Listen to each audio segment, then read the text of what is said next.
Hola amigos, bienvenidos a Huella Letal. Gracias por acompañarme.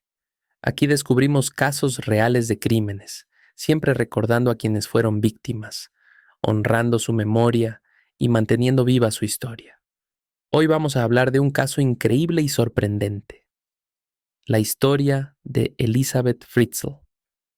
¿Te imaginas convivir bajo el mismo techo con alguien y no verlo durante más de 2 décadas? Suena como una historia imposible, casi salida de una película de misterio, ¿verdad? Pues eso fue exactamente lo que ocurrió en una pequeña ciudad de Austria. Durante 24 años, una verdad inimaginable permaneció oculta bajo una apariencia de normalidad.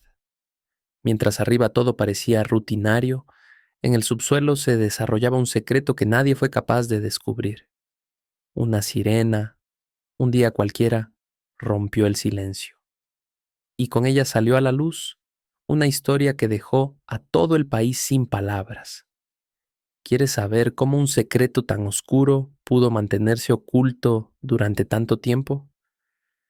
Acompáñame porque este caso te va a estremecer. Antes de comenzar, les pido que apoyen mi trabajo suscribiéndose al canal y activando la campanita. Para entender lo que ocurrió años más tarde, debemos retroceder en el tiempo y mirar los orígenes de este hombre. Joseph Fritz nació en Amstetten, Austria, el 9 de abril de 1935. Era hijo único de María Nenning y de Joseph Sr. La historia de Joseph comienza incluso antes de su nacimiento. Su madre María tuvo dificultades para tener hijos y cuando finalmente logró quedar embarazada, lo vivió como un auténtico milagro. En aquellos años se solía decir que era un hijo alibi, una forma de describir a un hijo muy esperado, casi como una prueba de que la mujer podía ser madre. Pero ese supuesto regalo nunca se tradujo en un verdadero vínculo afectivo. Cuando apenas tenía 4 años, su padre abandonó a la familia. De aquel hombre se sabe poco, salvo que, tras dejar a su esposa e hijo, se unió al ejército alemán durante la Segunda Guerra Mundial, donde perdió la vida. De ese modo, Joseph y su madre quedaron completamente solos. Criado únicamente por María, Joseph creció en un ambiente difícil, sin una figura paterna cercana. Su madre era una mujer de carácter fuerte y poco demostrativa. En 1945 fue sancionada por negarse a entregar su casa a las tropas alemanas, y durante ese tiempo Joseph fue enviado a vivir con otra familia. Lo más duro fue que le hicieron creer que su madre había fallecido. Imaginen lo que significa para un niño crecer convencido de que está completamente solo en el mundo. Al terminar la guerra, Joseph descubrió la verdad. Su madre estaba viva, y ambos volvieron a vivir juntos. Sin embargo, la relación entre ellos fue fría y distante. Su infancia estuvo marcada por la severidad y la falta de afecto. La única muestra de cercanía que recibía era acompañar a su madre a la iglesia los domingos. Con el tiempo, Joseph completó la escuela profesional en electrotecnia y consiguió un trabajo en la ciudad de Linz. En 1956 conoció a Rosemary. Joseph tenía 21 años cuando se casó con ella. De esa unión nacieron 7 hijos, 2 varones y 5 mujeres. De puertas hacia afuera, parecían una familia normal. Un hombre trabajador, una esposa dedicada y una gran casa llena de hijos. Pero detrás de esa fachada de normalidad, algo muy distinto comenzaba a desarrollarse en la mente de Joseph Fritzl. El ambiente dentro del hogar de los Fritzl era todo menos tranquilo. Joseph podía mostrarse en algunos momentos como un padre atento, pero en cuestión de minutos su temperamento cambiaba drásticamente. Su carácter era autoritario y la tensión se hacía sentir en cada rincón de la casa. Con el paso del tiempo, los hijos de Joseph fueron creciendo y, al alcanzar la mayoría de edad, casi todos tomaron la misma decisión: alejarse de él para siempre. 6 de los 7 cortaron todo contacto apenas cumplieron los 18 años. A Joseph no le preocupaba. En su mente, él seguía siendo el único que tenía control sobre su hogar y sobre todos los que vivían allí. y pronto demostraría hasta dónde estaba dispuesto a llegar para mantener ese poder. En 1959, su madre se mudó con él y su familia. A partir de ese momento, Joseph decidió ajustar cuentas con su pasado y con los recuerdos que lo atormentaban desde su infancia. La aisló en una parte de la casa, bloqueó las ventanas y limitó por completo su contacto con el exterior.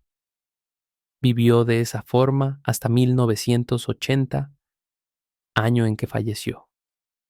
Años más tarde, Joseph reconoció que sentía miedo de su madre y que la relación entre ambos había sido muy difícil. Recordaba los insultos, los castigos y las constantes humillaciones. Para él, aislarla fue una manera de recuperar el control y liberarse de ese pasado, pero ese patrón de comportamiento sería solo el inicio de algo aún más inquietante. En 1967, Joseph mostró por primera vez una faceta que hasta entonces nadie conocía. Ese año fue detenido por un ataque a una mujer en la ciudad de Linz. Tras ser juzgado, pasó un breve tiempo en prisión, de donde salió por buena conducta al cabo de un año. A pesar de ese episodio, volvió a llevar una vida aparentemente normal. Trabajaba, tenía familia y era considerado un hombre respetable. Nadie sospechaba lo que realmente podía ocultar. Con el tiempo fue relacionado con otros sucesos de gravedad ocurridos en Austria, aunque en todos los casos fue descartado por falta de pruebas. Después de su salida de prisión, Joseph consiguió empleo en una empresa de materiales de construcción y más tarde se dedicó al diseño técnico y a la venta de maquinaria, viajando por todo el país. En 1995, tras jubilarse oficialmente, continuó trabajando de forma independiente, invirtiendo en propiedades e incluso administrando una casa de descanso en el lago Attersee. Con los años, compró la vivienda familiar, la misma en la que había crecido, y comenzó a hacerle numerosas modificaciones. Nadie imaginaba que ese lugar se convertiría en el escenario de una de las historias más perturbadoras de Europa. Con el paso de los años, Joseph comenzó a construir un sótano de unos 35 metros cuadrados bajo su vivienda. Cuando los vecinos le preguntaban qué estaba haciendo, siempre respondía lo mismo, que se trataba de un refugio antinuclear, algo que en plena Guerra Fría resultaba bastante creíble.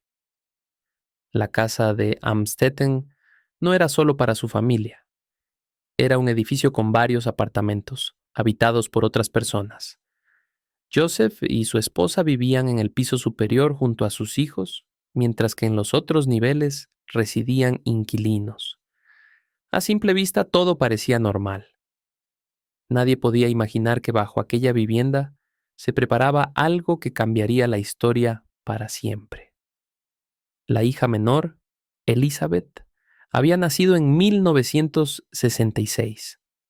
Desde pequeña, creció en un ambiente tenso y bajo una figura paterna autoritaria. Era una joven tranquila, reservada y muy tímida, que prefería mantenerse al margen de los conflictos familiares. Cuando terminó la escuela, comenzó a trabajar en el sector de la hostelería y soñaba con independizarse para dejar atrás la presión que sentía en casa. Sin embargo, su relación con su padre se volvió cada vez más complicada.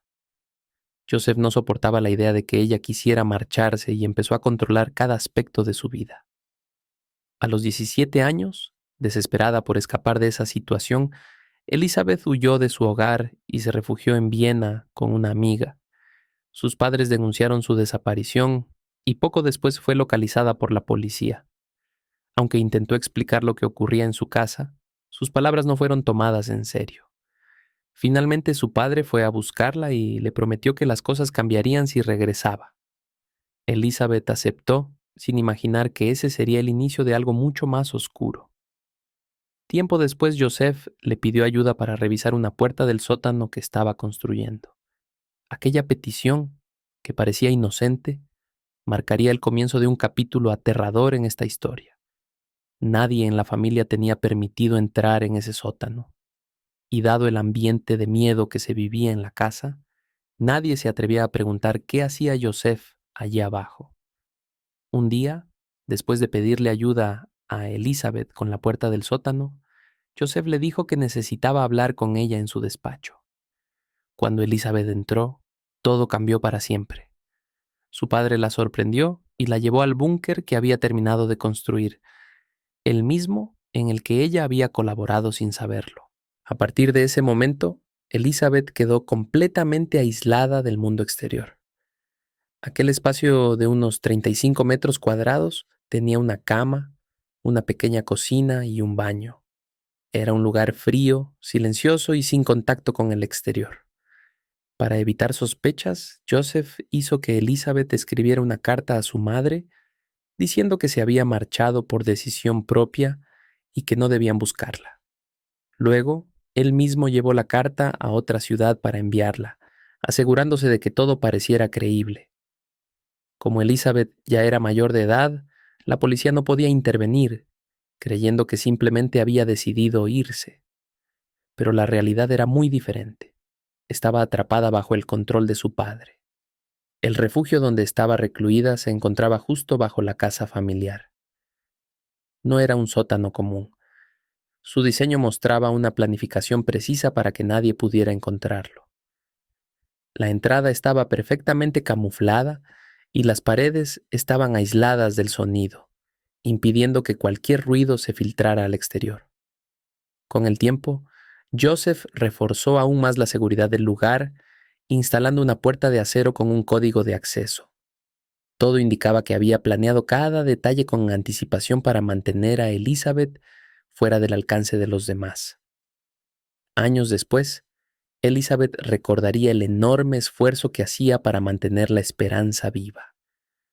Durante su encierro, pasaba por momentos de desesperación, pero también de resistencia interior. En 1988, tras varios años de cautiverio, Elizabeth se convirtió en madre.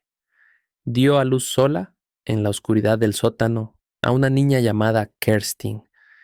A pesar de todo lo que había vivido, la llegada de su hija le dio un motivo para seguir adelante. Prometió protegerla con todas sus fuerzas y no rendirse, encontrando en ella la luz que necesitaba para no perder la fe en la vida. Con el paso de los años, Joseph empezó a desarrollar una percepción distorsionada de la realidad. En su mente, veía a Elizabeth como una especie de compañera, convencido de que ella compartía sus sentimientos. Durante ese tiempo, Elizabeth fue madre nuevamente. En 1990 nació Stefan y en 1992 Lisa. Lisa lloraba con frecuencia, lo que alarmó a Joseph, ya que temía que los sonidos del sótano pudieran ser escuchados por los vecinos. Recordemos que la casa donde vivían era un edificio compartido con otras familias. Uno de los inquilinos llegó a comentar que escuchaba ruidos extraños provenientes del subsuelo. Joseph respondió con naturalidad, diciendo que la caldera tenía un problema y que estaba trabajando para repararla. Esa explicación bastó para evitar sospechas. Poco después, Joseph tomó una decisión impactante. Llevó a Lisa fuera del sótano y la dejó en la puerta de su propia casa, dentro de una caja con una carta que Elizabeth se había visto obligada a escribir. En la carta decía que formaba parte de un grupo religioso y que no podía hacerse cargo de su hija. Las autoridades creyeron la versión de la carta y, sin investigar demasiado, permitieron que Joseph y su esposa, Rosemary, asumieran el cuidado de la niña. Lisa tenía problemas de salud y su abuela la cuidó con dedicación, sin sospechar lo que realmente ocurría. Con el tiempo, el espacio en el sótano se volvió insuficiente y Joseph decidió ampliarlo. Elizabeth y los niños participaron en la construcción de nuevas secciones, siempre bajo su control. En 1994, Elizabeth dio a luz nuevamente, esta vez a una niña llamada Mónica. Al igual que Lisa, Joseph la llevó a la superficie y la presentó ante las autoridades, junto con otra carta escrita por Elizabeth. Mónica creció creyendo que había sido abandonada por su madre, sin saber la verdad. Los hijos que permanecieron con Elizabeth en el sótano vivían en condiciones muy difíciles. No había luz natural El aire era húmedo y la educación era limitada. Aún así, Elizabeth, con gran fuerza, les enseñaba a leer, escribir y mantener la esperanza. Para ayudarlos a aprender, Joseph instaló un televisor que servía también como una ventana mínima al mundo exterior. Elizabeth siempre les habló con honestidad. Les explicó que su situación no era normal y que algún día podrían salir de allí. Cada vez que alguno se enfermaba, le suplicaba a Joseph que buscara ayuda médica, pero él rara vez accedía. En 1996, Elizabeth volvió a quedar embarazada, esta vez de gemelos, Alexander y Michael. Poco después del parto, notó que uno de los bebés tenía complicaciones y pidió asistencia urgente, pero Joseph no quiso exponer su secreto. El bebé no sobrevivió y Joseph decidió deshacerse del cuerpo sin permitir un entierro digno. El otro gemelo, Alexander, fue llevado posteriormente a la superficie, igual que sus hermanas, acompañado por una carta escrita bajo presión. Así continuó el patrón con el que Joseph mantenía su doble vida, un hombre aparentemente ejemplar en público, mientras ocultaba una verdad inimaginable bajo su propio hogar. Nadie sospechó nada, y el niño fue tomado en custodia por Rosemary y Joseph, continuando así el patrón de control absoluto sobre los hijos de Elizabeth. Los años pasaban, y la situación para Elizabeth se volvía cada vez más insoportable. En 2002 nació su séptimo hijo, Félix. A partir de ese momento, Joseph empezó a darse cuenta de que la vida en el sótano ya no era sostenible. El lugar estaba deteriorado, sin ventilación, y el ambiente se había vuelto casi imposible de habitar. El sótano se encontraba en condiciones precarias, con humedad, moho y un olor permanente. La calidad del aire era tan mala que incluso Joseph comprendió que ya no podía seguir ocultando a Elizabeth y a los niños allí por mucho más tiempo. Fue entonces cuando ideó un nuevo plan. Haría creer a todos que Elizabeth regresaría a casa voluntariamente, junto con 3 de sus hijos, Kerstin, Stefan y Félix. La obligó a Anastasia a escribir una carta donde anunciaba que volvería a casa a finales de 2008. Sin embargo, algo inesperado ocurrió antes de que Joseph pudiera ejecutar su plan. El 19 de abril de 2008, Kerstin, la hija mayor de Elizabeth, enfermó gravemente. Tenía 19 años y su salud empeoró rápidamente al punto de entrar en estado crítico. Por primera vez, Elizabeth le suplicó a su padre que permitiera que su hija fuera atendida por médicos. Al principio Joseph se negó, pero ante la gravedad de la situación terminó llamando a una ambulancia. Kerstin fue trasladada de inmediato al hospital de Mostviertel Amstetten. Los médicos, al ver el delicado estado de la joven, comenzaron a sospechar que algo no encajaba.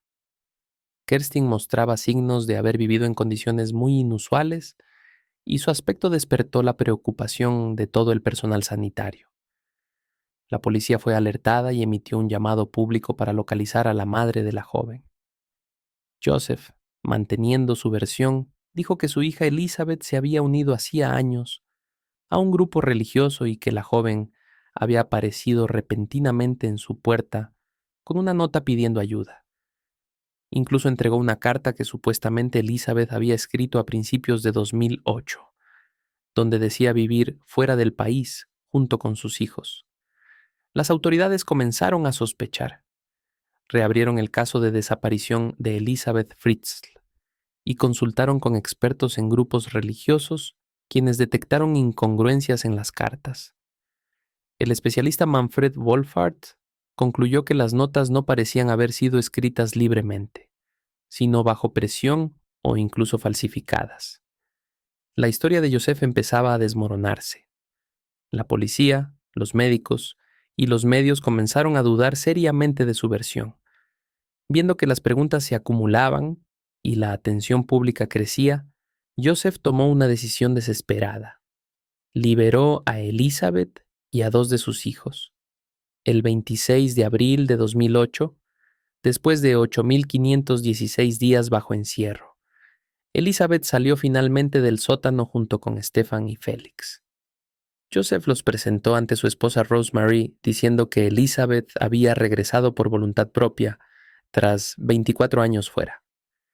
Antes de ir al hospital, Joseph la amenazó para que no contara la verdad, pero cuando llegaron al centro médico, las sospechas eran tan fuertes que la policía los detuvo y los llevó a declarar. Durante las primeras horas, Elizabeth, aún aterrorizada, repitió la versión que Joseph había preparado. Sin embargo, los investigadores notaron inconsistencias y decidieron continuar con las preguntas, asegurándole que tanto ella como sus hijos estarían protegidos. En ese momento, Elizabeth no pudo soportar más la presión. La idea de perder a sus hijos fue demasiado y finalmente se quebró emocionalmente. Entre lágrimas, pidió a los detectives que le prometieran protección y que jamás permitirían que Joseph volviera a acercarse a ella o a su familia. Lo que reveló a continuación dejó a todos sin palabras. Contó todo lo que había vivido durante más de 2 décadas. Los investigadores, conmocionados, se dirigieron inmediatamente a la casa de los Fritzl para comprobar su testimonio. Allí, bajo el suelo de la vivienda, encontraron el sótano oculto, el escenario del horror mantenido en secreto durante 24 años. Esa misma noche, Joseph fue arrestado poniendo fin a una historia marcada por el control, el miedo y el silencio. También fue interrogada su esposa, Rosemary. Declaró que nunca había sospechado nada, que no sabía lo que ocurría bajo su propio techo. Su versión sorprendió a los investigadores, quienes se preguntaban cómo era posible que un secreto tan grande hubiera pasado desapercibido durante tanto tiempo. El testimonio de Rosemary, aunque dejó muchas incógnitas, ayudó a reconstruir parte de la verdad y marcó el inicio del proceso judicial contra Joseph Fritzl. Durante el juicio, Joseph intentó justificar sus actos, diciendo que todo había ocurrido por voluntad de ambas partes y que no era un monstruo. Incluso llegó a afirmar que había cuidado de Elizabeth y sus hijos. Estas palabras causaron indignación general.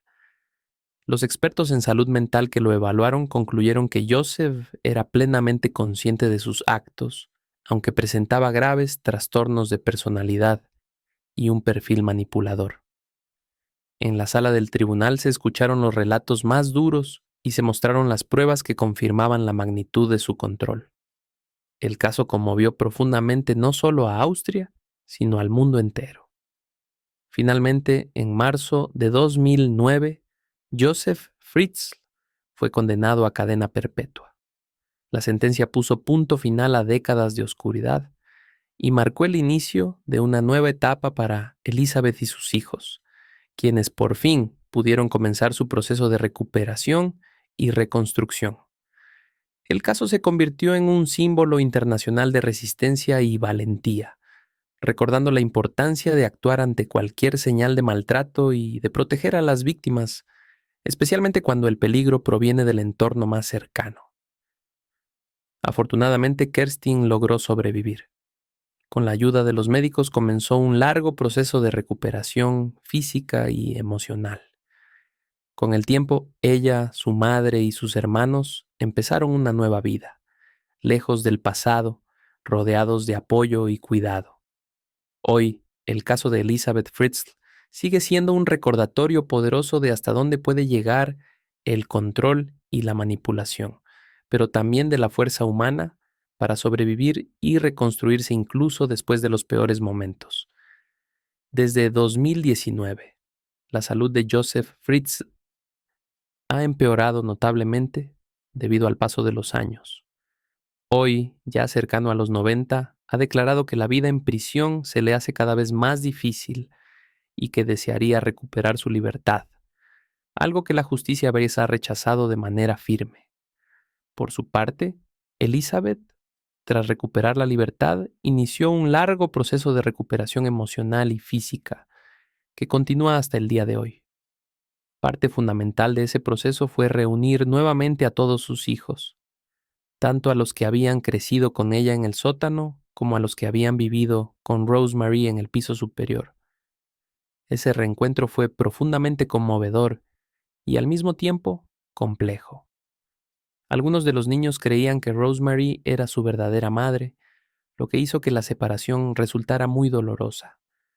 Aunque Elizabeth decidió no mantener contacto con su madre, permitió que sus hijos conservaran la relación con su abuela. Con el tiempo, Elizabeth logró rehacer su vida. Se casó y formó una nueva familia, viviendo actualmente en una ciudad protegida y alejada de la atención pública. Las personas que la rodean la respetan profundamente y han contribuido a garantizarle la paz y el anonimato que tanto necesitaba. Un detalle curioso de este caso es que después de su encarcelamiento, Joseph comenzó a recibir cartas de admiración de algunas personas, un fenómeno que suele repetirse en ciertos casos de gran notoriedad mediática. Y con esto llegamos al final de este episodio de Huella Letal. Gracias por acompañarme en esta historia que, aunque estremecedora, también nos habla de fortaleza, esperanza y supervivencia. Cuéntame en los comentarios si ya conocías este caso y qué opinas de todo lo que ocurrió. No olvides suscribirte, dejar tu like y activar la campanita para no perderte los próximos episodios. Nos vemos pronto con otro caso que dejó una huella letal en la historia del crimen real.